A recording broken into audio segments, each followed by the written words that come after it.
Hey everyone, it's Gary Karp, that tarot guy, here with your card of the day reflections for Saturday, March 6th. Now, as always, the card of the day reflections comes from the Rider-Waite deck.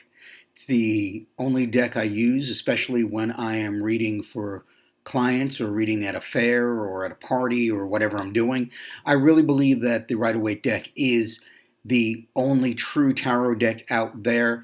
I'm not saying that you can't get and use other tarot decks, but if you really want to master the tarot, if you want to learn that beautiful language of tarot and the art of tarot and tarot reading, you really have to study the Rider-Waite deck. Okay, so let's get on with today's card. Today's card of the day is the Queen of Wands.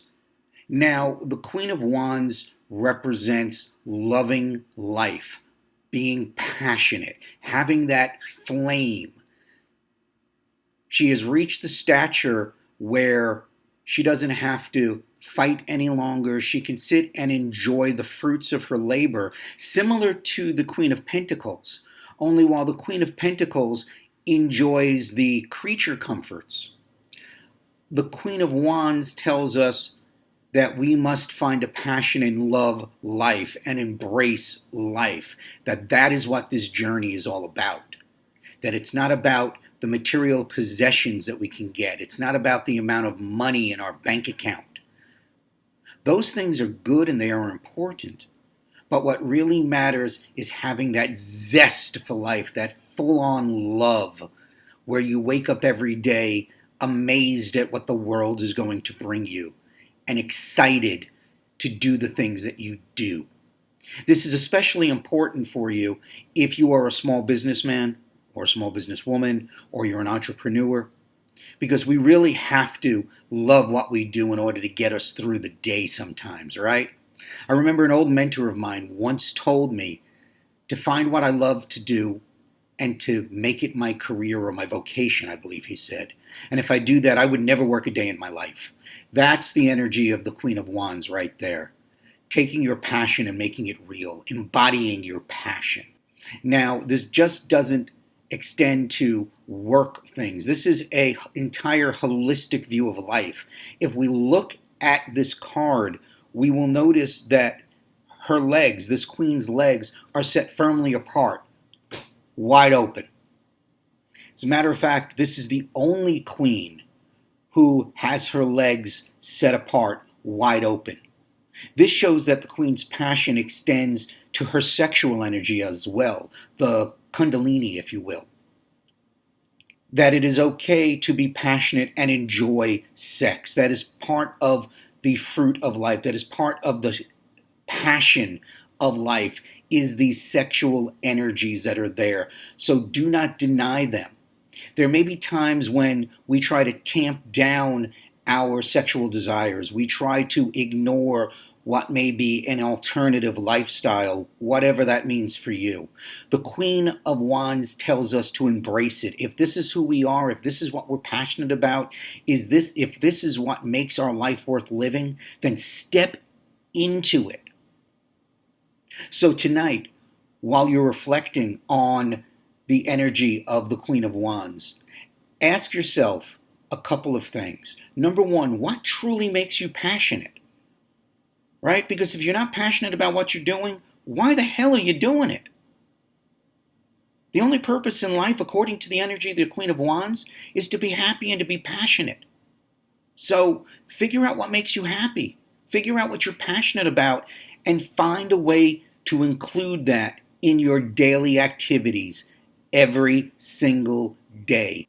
If you can make it your living, hey, bonus, that's great. That means you can be getting your money with doing what you love. And that I would recommend to anyone. Also, think about the other side, that sexual component to our Queen of Wands and all that sexual energy. Don't be afraid of it. Don't ignore it. Don't push it down. Embrace it.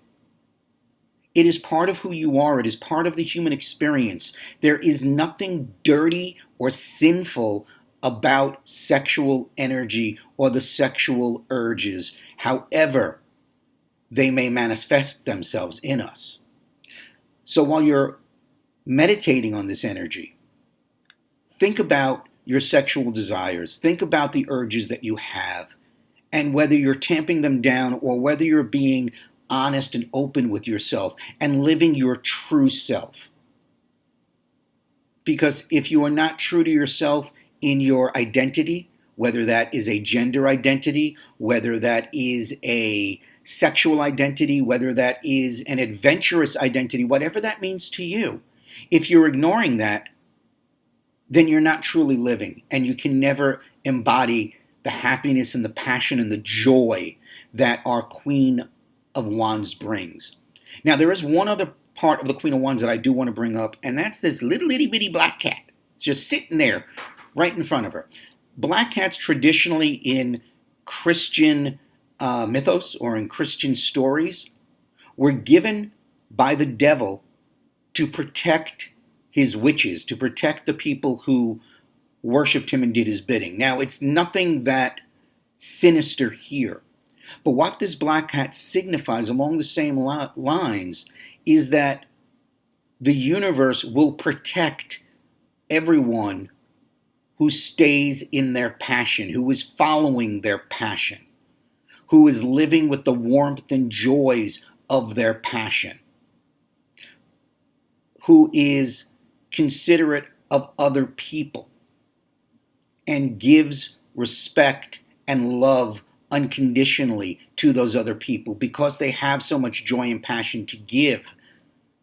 The universe will protect you and keep you happy, which, if you think about it from a psychological standpoint, makes a lot of sense.